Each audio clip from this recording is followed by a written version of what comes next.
Ọ bụ na ị na-anya na vidio ma nwanne nne gị m ntị, ị ga-afụ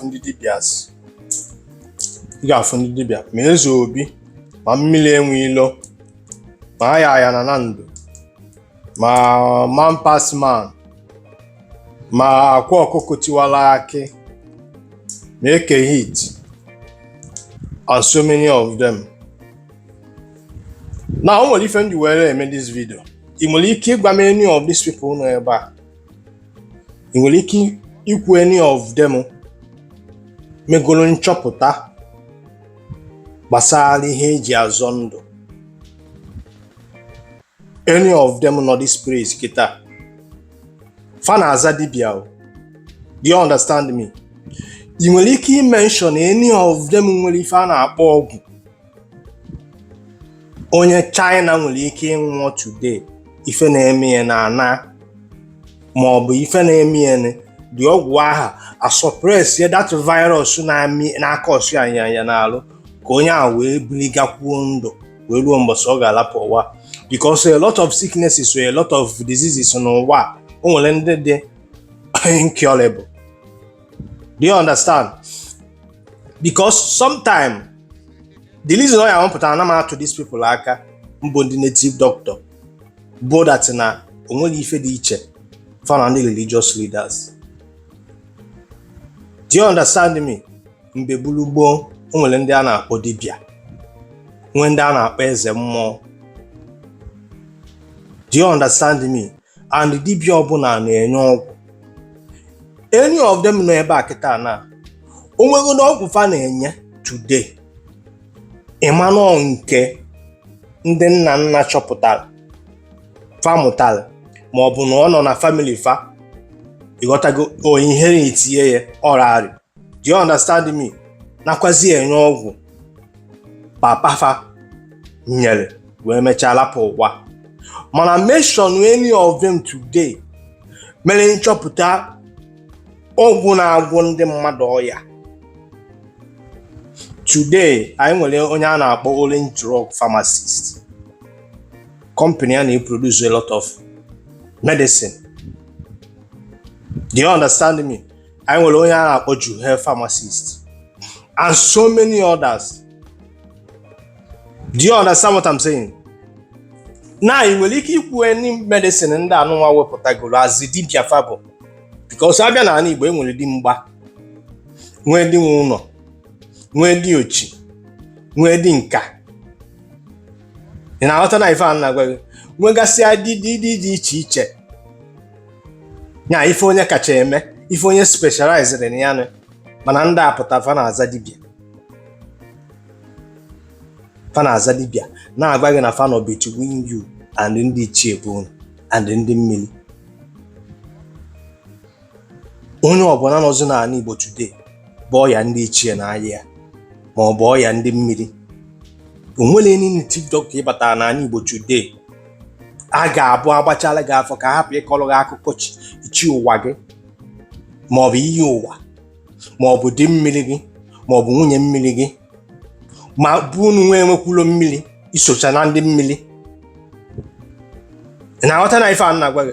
Na gwa m any of these people bụ native doctor afọ anọ n'ala Igbo today megolo nchọpụta ọgwụ na-agwọ HIV ọ na permanently, chọpụta ọgwụ nwere ike ịgwọ hepatitis ọ na permanently, chọpụta ọgwụ nwere ike ịgwọ tuberculosis ọ na permanently. Fa na-aza dibịa tọsi ife a na-akọrọ gị bụ akụkọ ndị mmụọ si ndị mmụọ asịrọ. Ga-abụ mpụta na m agwa gị dat na ndị native doctors nọ n'ala Igbo asapere gị page what is going on, ekwusi visit these people. And ọ na-ewute m na ụmụnne m na-aga na-abụ n'obodo oyibo, especially ndị nọ na street, a na-asa isi ka arụ ọrụ ya ọrụ ka ife ọ na-eme na-aga. Because o doro mụ na gị na-abụ anya na ịchọ igwe onwe gị eziokwu. O nwere onye Igbo n'obodo oyibo bụ dọkịta ya akpọ native doctor na fonu ka ọ rụọ ọrụ ya ọrụ. O nwere onye Igbo n'obodo oyibo today na-akọpụrụ kọntena na-azụ afịa na-atụnata na Naịjirịa ya akpọ native doctor ka ọ rụọ ọrụ ya ọrụ. O nwere onye Igbo nọ n'obodo oyibo today nọ anya bụrụ trọk driver mana na pay ya bụ the guaranteed na ada efeli efe, maọbụ onye ọbụla n'obo onye Igbo na-anata salary bụ na ọ dị sure nwere Jupiter megidere na dadị ọya na salary ka akọkpụ ya akụkọ nwere ike ikpe native doctor ka asị ka agbara ya afa ma ọ ka alụ ọrụ ọrụ. Ma ndị na-patronize ụmụnne m na gị na-abụ n'obodo ego na-patronize these people dị nọ na street, dị na-ebu ọgwụ, dị na-atụ ọrụ. Do you understand what I'm saying? Oh, ihe ndị tin ji ewute m.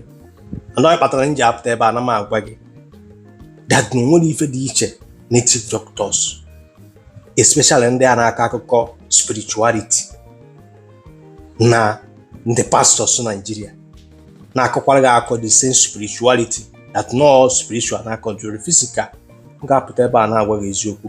Enwere any of these people ịma nwere any product onye America nwere ike ọ na-aya alụtụdo ọnwụọ because ọkwa the same ọgwụ ndị America rụrụ ka anyị ncha niile ji survive, the same ọgwụ ndị India rụrụ ka anyị ncha niile ji survive, the same ọgwụ ndị China rụrụ ka anyị ncha niile ji survive, the same ọgwụ ndị Paki rụrụ ka anyị ncha niile ji survive, the same ọgwụ ndị Vietnam rụrụ ka anyị ncha niile ji survive, the same ọgwụ ndị UK, Australia rụrụ bụ ihe mụ na ha ncha niile ji survive. Because o nwere ọya ya adakwasa nwa dibịa gị today, o nwere dibịa nọ n'ala Igbo nwere ike inyegide herbal medicine or recover from it, mana fa na-aza native doctor. Kedu ife bụ native doctor? Ndị mgbọrọgwụ na mkpa akwụkwọ. O nwere ife dị iche eze mmụọ na native doctor. Ị na-aghọta ife a na-agwa gị? O nwere ife bụ that na eze mmụọ na native doctor abụrụ ofu ife. A priest, chief priest na native doctor abụrụ ofu. Dibịa bụ ndị na-azọ ndụ, ndị na-agwọ ọya, ndị na-solve problem. Mention any of their products nọ n'afịa today dị globally as a native doctor fabụ. Mention one if you like. Fanny deceive gara. After one video eze obi mere ebe ọ kpọpụtara nwa ya bụ Facebook. Ịghọtago? Ọkwabazi nwa ya na-agbara na-eweta ego, mana ọ chanelebego nwa ya kịta na ka nwa ya mara anya business. They didn't keep on fooling you. Mana mgbe oge efu gị n'anya, o nwere ike dịrị great. Ekenekwe gị onye Igbo na-ege m ntị, ma help me share this video because this gospel must continue. Ka emesịa.